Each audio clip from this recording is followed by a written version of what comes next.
Hello, sweet, kind, wonderful people. Thomas in New York, in the dark, in the rain. Come grab an umbrella and we're going to chit-chat. We're going to chit-chat about a story, some close to 130 years ago, during the Gilded Age of New York City. Stanford White is a person no longer alive, and there's a story as to why he's no longer alive. It was dubbed the trial of the century here. Many spectators, and it happened in 1906. And I'm going to take you along to where that building once stood, the scene of the crime. Let's talk. Grab an umbrella.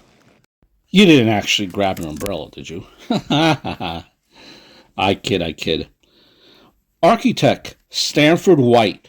He designed many of New York City's most beautiful buildings. That's Stanford White. In the Gilded Age. In the description box, you'll see what the Gilded Age is. I'll describe it in detail. He built many of the famous New York City buildings during that time. The Judson Memorial Church in Greenwich Village, the Cable Building in NoHo, the Washington Square Arch.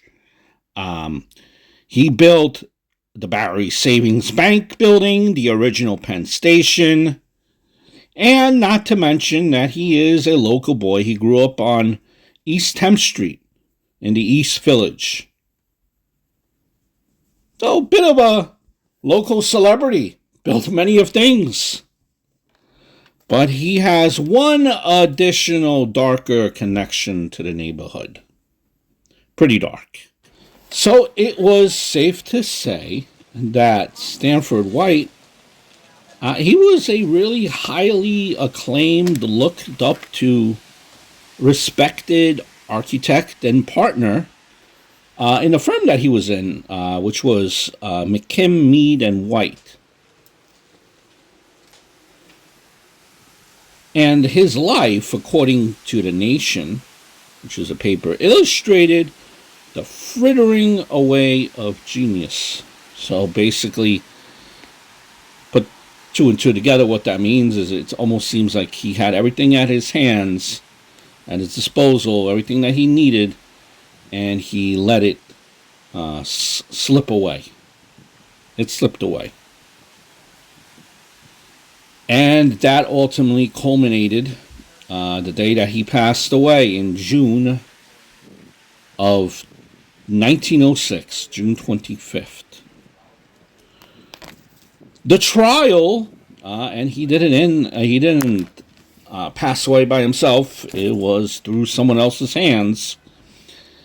And the trial for that began, it was a scandalous trial. Scandalous ending of his life. And it will become known as the trial of the century. Now, many times we hear trial of the century. Now, you throw this one in here and then you have another trial of the century. And that took place at the Jefferson Market Courthouse, which is now the Jefferson Market Library. Now, the motive or theory as to why his life ended was an event that took place about 5 years earlier, when the 47-year-old Stanford White at the time, he took advantage of a 16-year-old actress named Evelyn Nesbit. After plying her with liquor through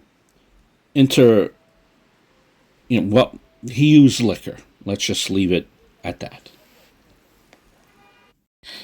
Here is the before mentioned Evelyn Nesbit. So several years later, Evelyn Nesbit married an individual by the name of Harry Kendall Thaw, who was the son of a Pittsburgh coal and railroad baron and heir to a $40 million fortune at that time. Now, they say that Harry was not mentally stable and was known for being eccentric, being out there, but a little bit quirky, a little bit different. All right, and I added Mr. Thaw's picture right up there in the corner. So even before he met Nesbit, Harry Thaw, he resented Stanford White, who he thought had blocked his acceptance in social circles, memberships in the Knickerbocker Club, and for being a womanizer who preyed on young women. Now, Harry Thaw, he was obsessed with Stanford White's previous relationship with Nesbit, Evelyn Nesbit, and how White took her virginity via, the action of, well, you know what.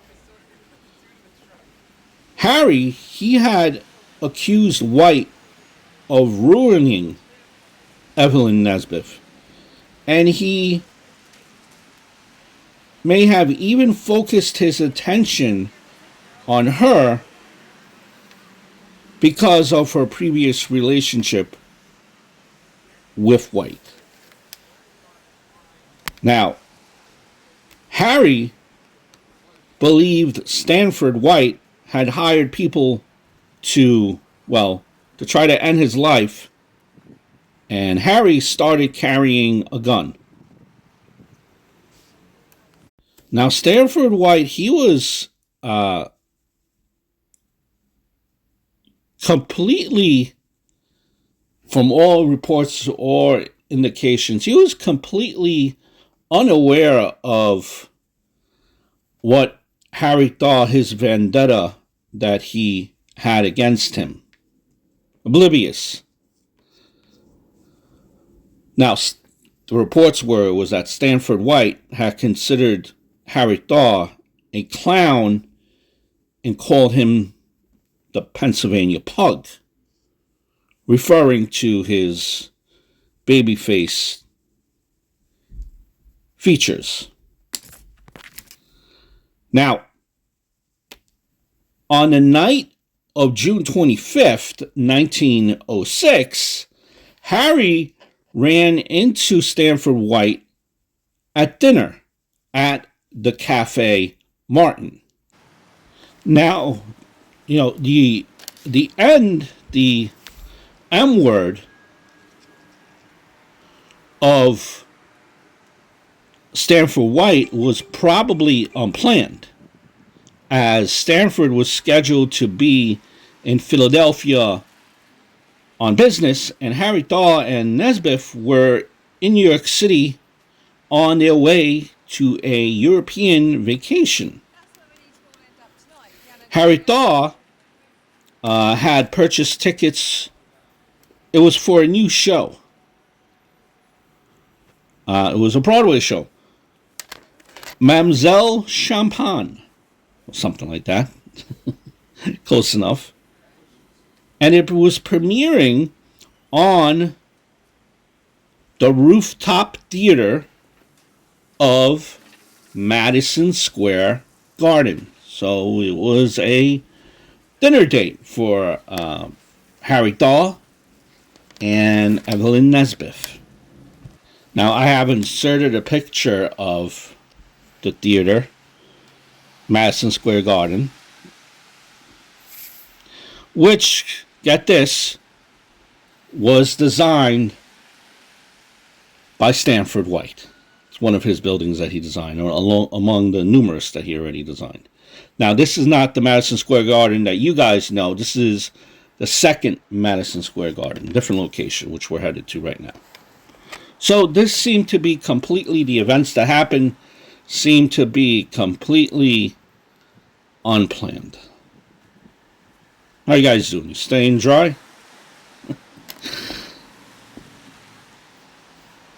Now, around 11 o'clock, with the show coming to a close, Stanford White had appeared at the Rooftop Theater. Now, Harry Thaw had approached his table several of times. Now, it seems like these two, were not scared of each other at all. On the final visit, Harry Thaw drew his pistol and fired 3 shots into Stanford White.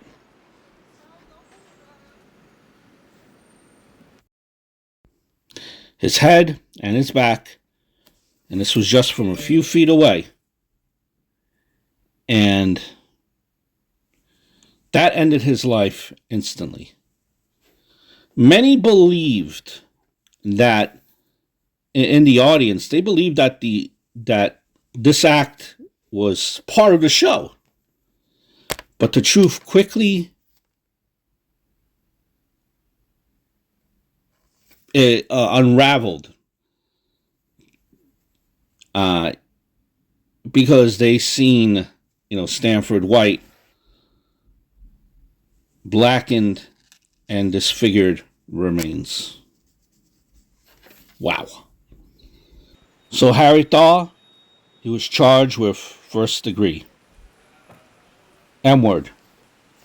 And Thaw's prosecution in the trial, quote-unquote, of the century at the Jefferson Market Courthouse was front page news. Now, Harry Thaw, he was held without bail, but he received, preferential treatment at the adjacent Jefferson Market prison due to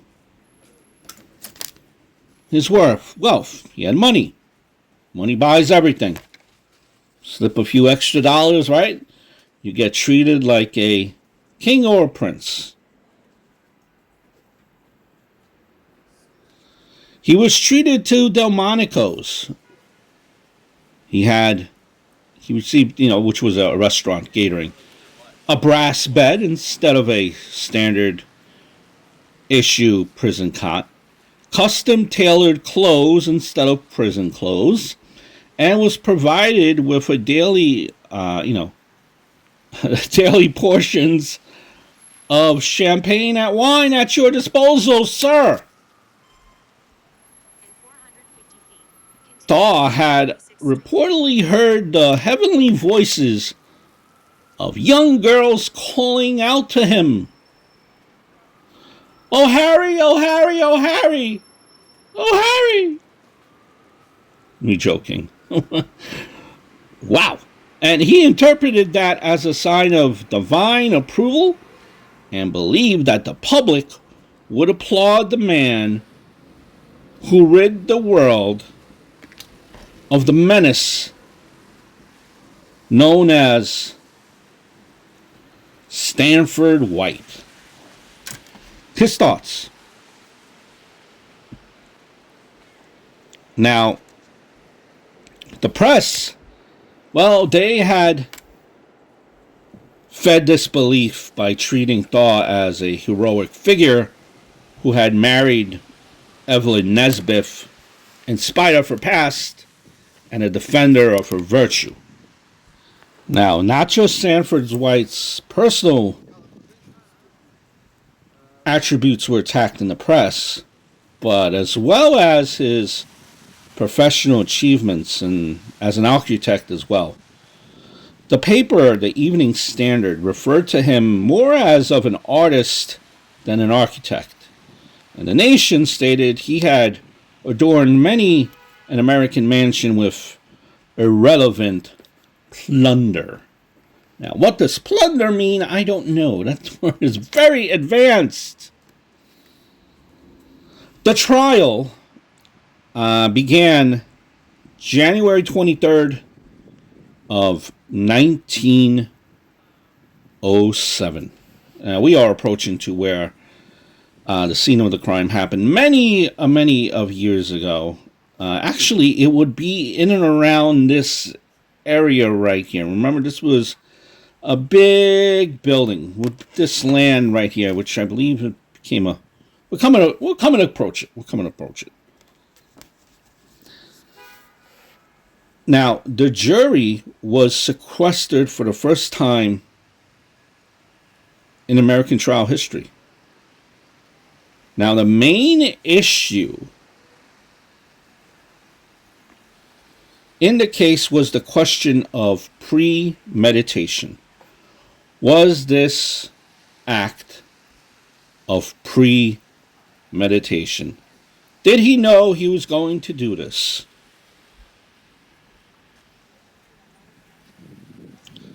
Madison Square Park.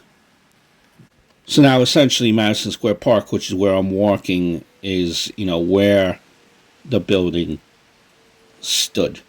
Even across the street there, the building went on. It was a big building, so it was many of blocks. So this is the area that this happened as. We are standing out here in the rain. I hope you still have your umbrella. Now, the district attorney, in regards to premeditation, they wanted to avoid the trial by declaring that Harry Thaw legally was insane. Avoiding trial would have both saved time and money, and the unaffordable publicity that was expected to come out during the course of a trial involving the personal life, of society's upper echelon, upper crust. Again, I'm walking in around the area where the building stood. It's a different time now, and this happened in 1906, which is a very long time ago, so keep that in mind. Now back to the trial. That's Evelyn Nesbit on trial, during questioning on the trial. So Harry Thaw's mother, she sought to protect the family name and her son's hidden mental illness. She didn't want that to be brought to the forefront. Mental health was looked upon a lot differently back then, and she didn't want the name to be disparaged, looked upon differently, because it was a very well-known name in Pittsburgh. She hired a team of doctors to determine that, the act was a single act of, temporary insanity and not the result of mental illness. So what happened to Stanford White with his and Harry with a pistol to Stanford was because of a momentary lapse of judgment, temporary insanity. That's what she wanted to prove. Now, the jury went into deliberation in April of 11th, and they were deadlocked. 7 had voted guilty, and 5 not guilty. Harry Thaw, he was outraged that the trial had not vindicated his actions as a chivalrous man defending innocent womanhood.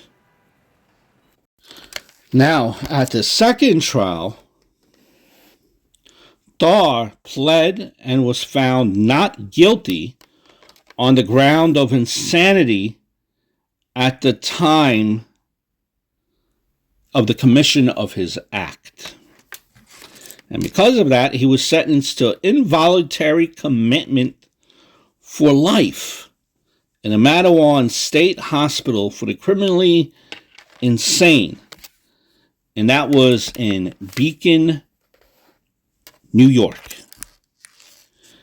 After a series of events, including a prison escape and extradition from Canada, Harry Thaw was eventually released in 1915 after being judged that he was sane. Now, Evelyn Nesbit, who had divorced Harry Thaw in 1915, She lived until 1967.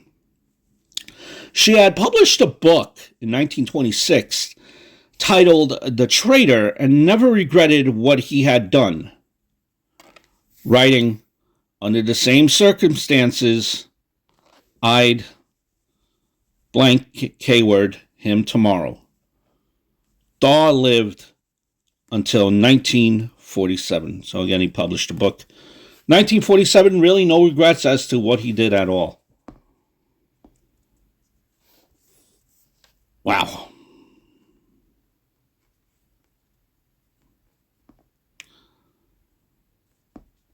One of, when you look at this age in New York City, like you always, like I don't know, like a part of me always thinks that people had this moral compass, and like stuff like this would never happen back then, right?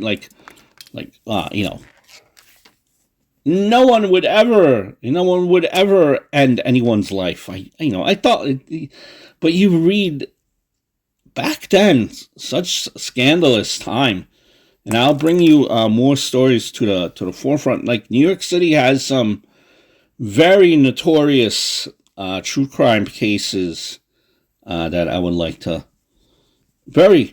Has a deep history. All right, we're back out front here where the old Madison Square Garden once stood on the rooftop. I bid you well. I must skedaddle. I bid you adieu. Thomas in New York. Please do subscribe.